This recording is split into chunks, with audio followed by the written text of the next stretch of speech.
Ready? 1, 2, 3, 4. Let's go in. Let's start a COVID war.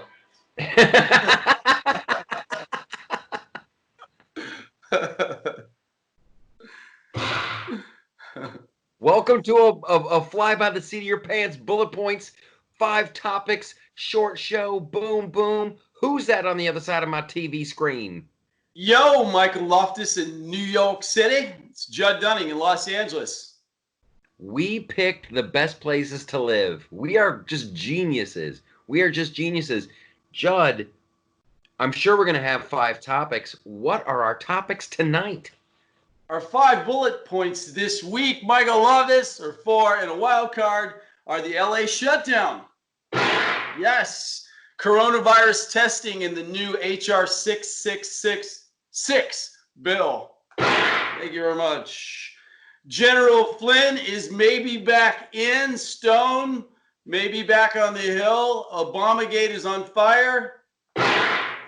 Joe Biden and Tara Reade roll on. And then a little wild card, which you can talk about later. I love it. I love it. You know what I would do? You know what I would do right here? After that beautiful tease, I'd take a break and roll a sweet-ass graphics package.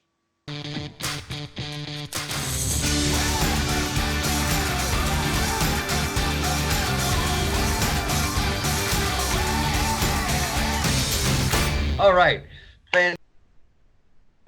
That was well done. That was well done. Let's jump right in. I've missed this. We got to keep doing these. Bullet point number 1. This is huge news. This is breaking, and I'm liking the producers on our A game. Bullet point number 1 is what? Is huh? Yeah, this is the producers on our A game because this is our only job now. Yeah, this is the LA shutdown, Michael Loftus, and I'm here while you're there in sunny, free New York. We're all ecstatic today to learn that they're going to extend the lockdown till the end of July, possibly into the fall. Another totalitarian, draconian push by Garcetti and Newsom. I got to tell you, that's a rough call for us, my man. That's a rough call out here. You know, I mean, we were on the beach this weekend. There were like 600 people on the beach. The cops were like, we don't know what to do. There were 1,000 people in Palos Verdes. People are walking around. The streets are packed. COVID's over. We're spreading it happily now. And they're just going to continue to crush business. They're going to crush our spirits. They've got their boot on our neck. That's what's happening. It's not an easy day. It makes zero sense. They know fresh air is good for you. They know sunlight kills the virus. It's Southern California. Go outside. The way they describe this thing, like stay inside, you think that the streets of LA would just be riddled with the corpses of homeless people because they're breaking all the rules. They're outside. They're not washing their hands. They're not wearing masks unless they are gonna rob you. So. Yeah. Here's what I don't think LA is going to stand for it. I think there's enough people. Your pocketbook is going to start dictating your behavior. Your empty stomach, the threat of your kids not being able to eat is going to motivate people. It's going to come to a point where people are like, I have to risk it. I cannot afford. And I think part of this is California making a play for more federal dollars. You got to give us more money. And an election 2020, right? I mean, there's got to be some political objective to all of our leaders right now, just casting the light of media attention on them. And then, you know, I don't think anybody can take it anymore. They're opening up hiking trails, parks, golf courses. They're expanding curbside pickup. Hey, guess what? We've been hiking. We've been eating on curbside pickup. I mean, what are they essentially proposing to change? And, you know, do you think the EDD or the PPP is getting to the average person? Does anybody live in California? The state is extremely expensive. I predict a revolution. You know, we did our Open LA Now and Safely. I'm supposed to be in the LA Times. They're like, why did you drive to Garcetti's home? And why is it appropriate for you to drive and honk around? I'm like, because maybe that's the only guy that'll listen, but apparently not. I mean, look, we're out on the streets. We're going to restaurants. People are acting normally now at this point. So at what point are they going to say, hey, you know what? We've lost the game. Barbara Ferrer is the one who's driving this now at the LA Public Health and Safety. And like 2 weeks ago, she was saying this is just as deadly as the flu because the infection rates are actually higher. And I've said this on the show repeatedly. And the actual, you know what? I ran out of hair gel about 4 weeks ago, so I just gotta keep swooping. But you know, she's flip flopping back and forth. I just don't understand why they're extending. I mean, there's supposedly 1,000 cases out there, but there was 1,300 cases as of a few days ago, and 647 of those cases were in nursing homes. 647, 93% of those cases had comorbidities. So old people and comorbid people can stay home. The rest of us need to go back and save our lives. At this point, we're burning our retirement. Have you ever tried to catch up after going on a binge in Vegas? Once I gambled twice my nut, you know, twice of my budget, right? And you know what? It took me like 4 months to catch up. I mean, we're just burning through months of income. We're not thinking about how long it takes the average consumerist California to catch up. This is going to create just turmoil, man. I don't see it standing. It's not good. It's overreach by the Democrats. They want to make it a bigger problem than it is. They want government to be the solution. They want to be able to blame Trump. They want to get more federal dollars, and hopefully Elon Musk leaves. I know he's been threatening to leave. He should. Listen. It might be time. I said this a long time ago when I was co-hosting The Five. What? Oh, I just dropped a name. California's going to have to get worse before it gets better. You can't blame Trump for this. This is all LA leadership. This is all California leadership, and the people who vote Democrat, they need to wake up and go, "Uh-oh, maybe I should rethink my voting decision." So and if you're voting right now to stay home, then you know what? When you're on the other side of this suffering, trying to bring back your financial health, which affects your physical health, which affects your spiritual and psychological health, then shut up. That's what I'm going to say. If you get to seriously, people are like, oh, you got to support. I'm like, buddy, who's paying your bills in a month and a half? You know, I mean, look, so here are the states right now that are open. So yellow is hard restricted.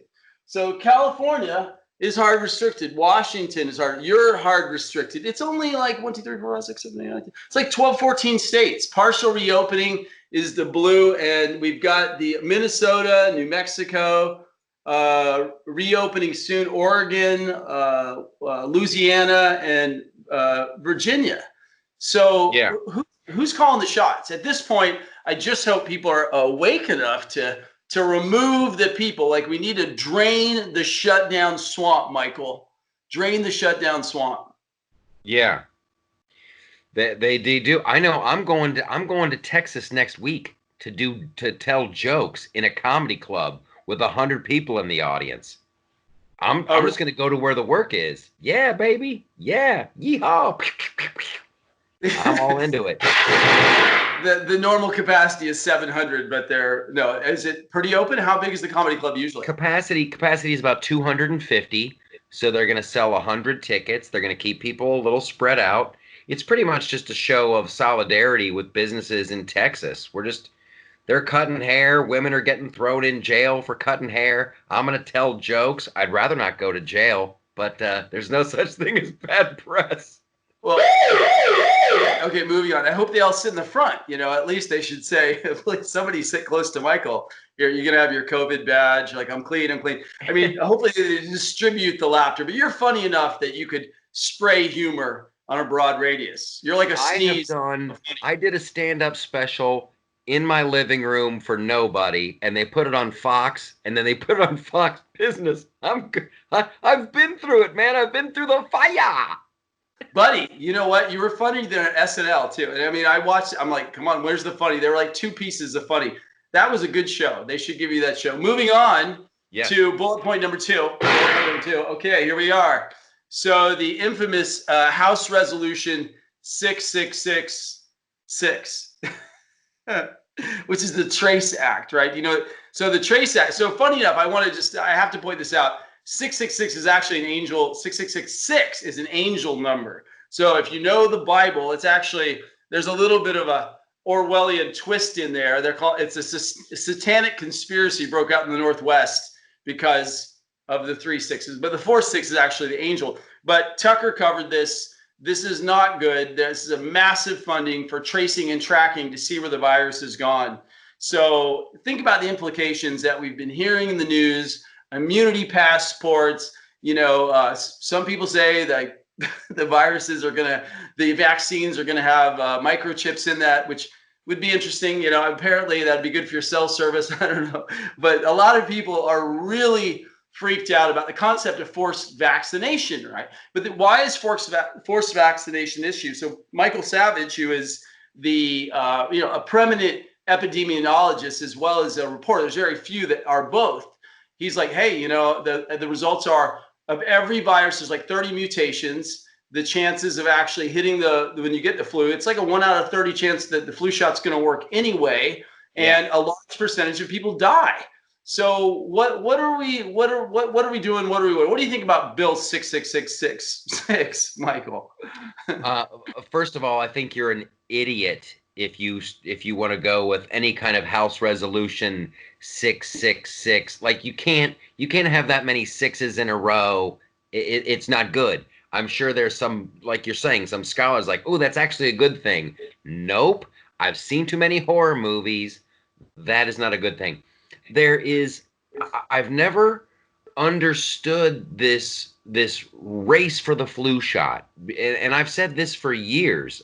My uncle, God rest his soul, was a physician, and he told me the odds years ago when they started pushing these flu shots. He's like, there's all these different strains. The chance of them getting it right are very rare. So I've always found it odd. That why, and I'm not a conspiracy theorist on this, but like, why is the government like, get your flu shot here, get it here, get it now? They've always been like that. Like, what is with the odds that bad, and then they give it away. It's very strange. Listen, I don't think contact tracing is worth the money. I don't think the only thing you can get good out of tests is okay, I've already had it. In my opinion, this is just my opinion, we should be going along the same path that Sweden went down. Sweden went down the herd immunity path. They had a big spike, and now it's over. They're on their way down. They're going to be done next week. No vaccines, no nothing.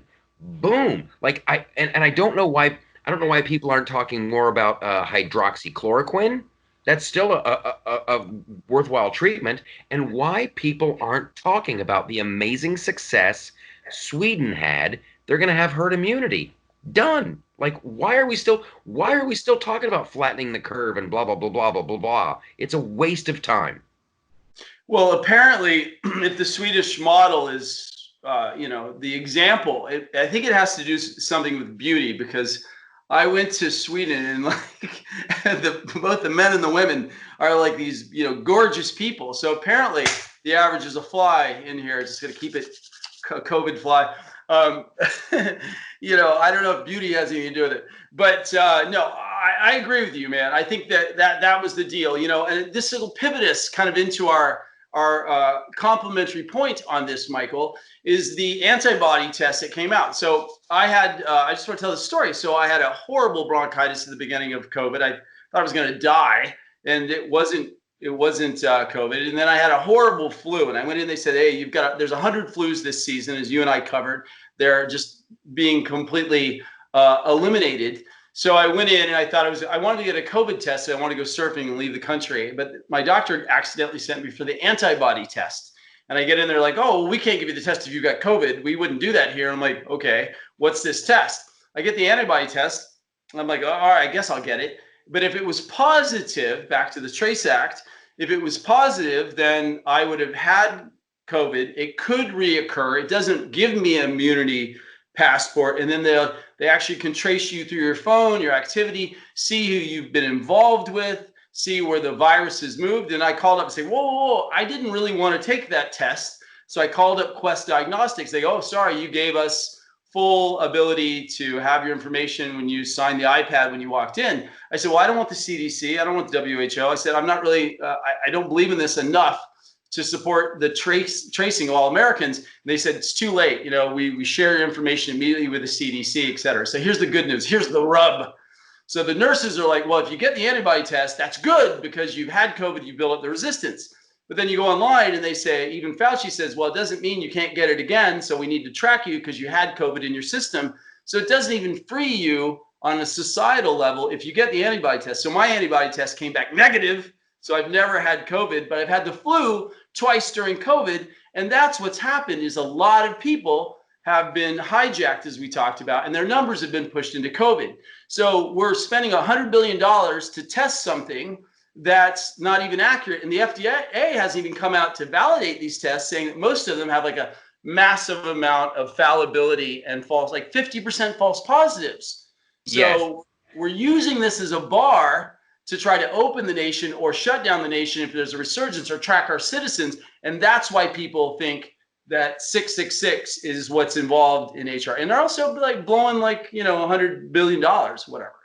Well, Crazy. yeah, and it's just like your people are they're going to need to be able to follow you around, and they're going to have access to your medical records. And it's like it just seems dangerous. It's not a place we don't want to go to a place where the government can track where we've been, who we've been in contact to, what our medical records are. It's the government does not need to know any of that stuff, any of it, because someone will abuse it. I'm sorry. It's like everybody gets hacked, every system gets abused. It's just it happens. Yes, I agree 100%. Do not track me or my internet activity for many reasons. Okay, moving on to this. I think the story of the week, Michael Loftus. But we're going to bury this under a layer of COVID.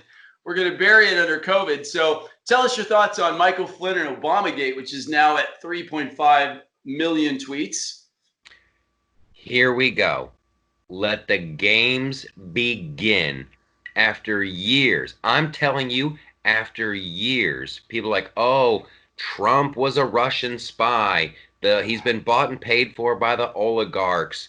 There's Russian collusion. There's all these. And General Flynn, listen, they made fun of us. They made fun of us for even suggesting there might be a deep state. They would march out Jim Comey on every Sunday news show, and he's like, by golly, I just stand up for the rule of law. Liar. Liar, liar. And now we have the proof. And now it turns out Obama knew what was going on. Joe Biden knew what was going on. There's meetings in the White House. There's transcripts. Jim Comey done messed up. Jim Comey messed up big time. And so did Brennan. And so did Clapper. And the list is just going to go on and on and on. This is the story. Like Trump tweeted out the other day, he's like, Obamagate. It's gonna make Watergate look like small potatoes. He was absolutely right. This is the story of the century. And I'm getting up on my high horse here. Our democracy has never been at risk like this, ever. Unelected, professional bureaucrats trying to change the outcome of the election? Whoo! No, sir. No, sir. People got bad things. Bad things need to happen to whoever was doing this. Bad things. I want some add-ons. I want some pluses. I want to know that Michelle Obama's real name is Michael. I want to find out that he was born in Kenya. I mean, that he was a Linskyite Manchurian candidate, right? So now I've completely discredited myself by like every paranoid conspiracy talking point to the right. But look, you don't know. I mean, the complexity of somebody like Obama, extremely well-spoken statesman, right? Obama was well-spoken. That's what we love about Trump. I don't care what anybody says about, oh, his tweets, he's crazy. You know what? Venture wackiness. I'm 85% high functioning myself, right? Most of us that know our shadow side as healthy spiritual beings. So we're actually seeing a president that expresses some of his process Obama was a tight, sealed ship, man. That guy looked good. He looked great. I would listen to his I'm like, yeah, why am I so opposed to him shutting down 358 bills by using a black hole on Harry Reid's desk with Nancy Pelosi, so it didn't pass all these bipartisan, mutually passed bills by completely distorting executive privilege, because that's what happened under Obama. And what else happened under Obama was an extreme expansion of political power on the race card. And then we had worsening race relations, and that's not a comment. That's a fact. We have better race relationships slowly under Trump, as he's put more Chicanos and more Black Americans to work and more women to work, right? This guy has so many more redeeming qualities, but people don't like seeing what's going on underneath. I want to look under Obama's dress, which is a whole nother conspiracy. No, I'm kidding. But, there's so much stuff packed into this coup of our justice system. And, if our country doesn't take this as seriously as Watergate, doesn't take it as serious as the Mueller investigation, it's going to be a sad day for this country. If COVID distracts us, I think the only redeeming thing we could have happen, Loftus, is if Trump gets into a second term and he really gets his principles down about draining the swamp and following through on corruption. Because forget about ideological partisan issues. Dishonesty and distortion of the system, left or right, should not go unpunished. Should go punished, actually. Right? It's beyond outrageous. And here's the thing with just with the General Flynn and the Jim Comey aspect of it all. So they go after Flynn. And here is the question that not enough people are asking. Why? Did they just not like Flynn? Did he look at him the wrong way in the elevator one day? No. Flynn was the only guy with political experience that was in the Trump camp. If they wanted to set Trump up and have him take the fall for some Russian collusion mythology that we were told was real every frickin' day for years, they had to get rid of Flynn. And that's not people who just lost their way and made a mistake. They're trying to change the government. Donald Trump was elected. That's the system. Sorry, I didn't vote for Obama. I made it, right? I toughed it out for 8 years. They wanted to take Trump and remove him from power. And that's treason, man. That is treason, no matter how you slice it. We'll see what Judge Emmett G. Sullivan does, because that's the obstruction just now. They could say, granted, they could let this go, but they're stalling right now. So we'll see what the political play is. I believe our estimable producer, with her sole job left in her life after the COVID devolution, is here pushing the show forward. All right, so moving on to our next bullet point. Bullet point number 4, Michael, before the wild card, buddy, and it's good to see you in New York. I'm glad you're doing well. Is Joe Biden and Reid roll on. So here we are at another issue. It's interesting. I think there was a poll that 77% of supportive voters are aware of the Tara Reid issue, and it's a sad state of America. With any candidate, left or right, pushes any kind of sexual bad behavior under the covers. It happens often, but it should never be unaddressed as a real measure of someone's character, right? So this is continuing to unwind. She just came out. She's calling for his removal, for him not to run and to resign. What are Democrats going to do, Michael Loftus? They're going to vote for him. They're going to vote for Biden. Absolutely. Again, the shocking thing, the fun that I'm having with this. Listen, I feel bad for Tara Reid. I really do. It's horrible. And but remember when the Trump tape came out of him on Access Hollywood? People were like, I'm still voting for Trump. They didn't. They're like, I can put that aside for now. We're in such dire straits, and now it's an exact flip. The thing that's horrible about it, is all of these it's great. You never want to be part of the mob, man. You never want to be part of the mob because all those women who are out there protesting and confronting senators over Kavanaugh. Remember Kavanaugh and all these women? Oh, we'd go to parties and he'd put his dick in the drink and then we'd all pass out and we'd wake up with a million dicks. It was just like, Oh my and they God. were lying. They were lying. They have to give me one march. You can still vote for Biden, but I need some marches. I need some women chaining themselves up to the Supreme Court, the stairs. I need some hot nudes from Emily Ratajkowski, who was yeah, she's I want every hot chick who was protesting Kavanaugh to do the equal and opposite protest for Joe Biden. Yeah, it's interesting that this takes so long to come out. And I mean, look at the poor gal. I mean, abuse takes a toll. Abuse takes the toll. I mean, she was a beautiful young woman. She's beautiful, right? She's beautiful right now, Judd. She's beautiful right now. And she was. I wasn't inferring the opposite. Who are you, my wife? That's exactly. I appreciate the awareness. But no, but genuinely, she's been through so much since the 90s. She's been carrying this for so long. I mean, it would have been better if she, continued to bring it out throughout the process. But, it's more relevant now. It's like, why is it coming out now? Because he's trying to take the highest office in the land, right? I mean, Yeah. look at, and you look at, you got to take a look at Joe Biden's face, man. This guy's expiration date is up. I'm sorry.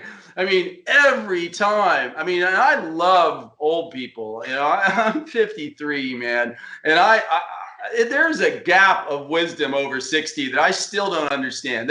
There's beauty in wisdom, but there's a point where the old brain cells, the neuroplasticity stops working. I've studied neuroplasticity. I went to a 2-week retreat in Canada. This guy is losing some synapses. I mean, he's really unable to communicate in a sentence. The fact that Democrats aren't like, oh my gosh, let's immediately find the next candidate. Let's gamble the dice. I don't understand this at all. I mean, and if so, who's it going to be? His vice president, who's really the presidential candidate, will probably be Kamala Harris. They're probably he'll go with. No, I mean, her laugh, man. Yeah. I mean, she's just he'll go with Kamala Harris as his VP, and then which is strategically intelligent. And then the plan is he'll back out at the last second. The good thing about having Joe Biden though as president, his little bird bones, he won't even be able to press the nuclear button. His little finger will snap. He can't run a Zoom meeting. Run the country. That's the new presidential bar. Can you run a Zoom meeting? It's true. I'm just getting it. All right, moving on to our wild card, Michael. Our wild card, and here it is. No, it's not that, but I just wanted to put up a picture of what's beautiful in America. Gorgeous. Male-female relationships are still redeeming, so hopefully we're all enjoying patriotism and love. But meanwhile, back to the wild card. The wild card is lockdown fever. So how are you coping with lockdown fever, Michael Loftus? What's going to happen to you in 2 to 3 months? Well, I tell you, I'm doing the shows in Dallas. I was on the Dana Perino show on Fox. She's got this thing called the Daily Caller. I might be doing a thing there every Monday. That's been a lot of fun. I got a bunch of shows that I was supposed to do in June that have been moved to August. I've been writing, and boy howdy, the loftusparty.com has never been better. The YouTube for the Loftus Party never been better. So life is giving me some lemons, and I'm about done making lemonade. I've had my fill of lemonade. Well, I skipped the promo, so I'm glad we included that, because your life is basically, you're living your passion out there, spreading the message. And now you're going to the open states. I'll pivot on that and say that we are this far. We're in our third pass of notes on our book deal. So the next show, buddy, we're going to get the book deal, and it's going to come out between August and September. And we have to update it for COVID, which is kind of like going to Vegas trying to figure out tomorrow night's outcome, but they're like, we need you to update the book for COVID. I'm like, I have no idea. I'm hoping it's like, I should just write some fiery, like, revolutionary text. And when we raise up and tear down the government, everyone goes back to work and there's fairy dust and free surf holidays. I don't know. But so we've got to figure out how we're going to address COVID here. So we're going to be writing next week. Yeah. First of all, I look forward to Dallas. Please let everybody know so we can get it out and let all your fans know over here on this side of the lake or the Mason-Dixon line or wherever the hell we are. And, for me, I'm experimenting with new levels of personal angst and anger. A lot of people are doing like more of a spiritual inner thing. I'm exploring hate and frustration and capitalistic fear. That's kind of what I've been doing. Use your hatred. Use it. I'm like the Emperor from Star Wars. That's good. That's energy, man. Energy creates energy. Yeah. We staged a protest. I guess now we're going to have to do another one. What do you got to do now? I said, the real estate market, which I'm also in, is extremely, extremely volatile. And, God bless all the people out there making food or, I don't know what is essential anymore, really. I mean, who determines what's essential? Food is essential. Yeah, that's it. Food. I think that and comedy should be and making love should always remain essential. Yeah. I know we had a population problem, right? There was tailing population. So maybe this is our call on bullet points. Maybe there's going to be a whole big generation of COVID babies. Let's hope. More Republican COVID. No, I'm just kidding. All right, buddy. Here we are at the end of our show. So why don't you do a patented outro?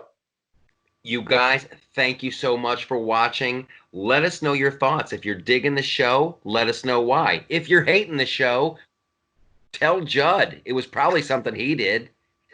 Share the video. Spread the word. We got a cool little online community. We're just growing. All right. We'll see you next week.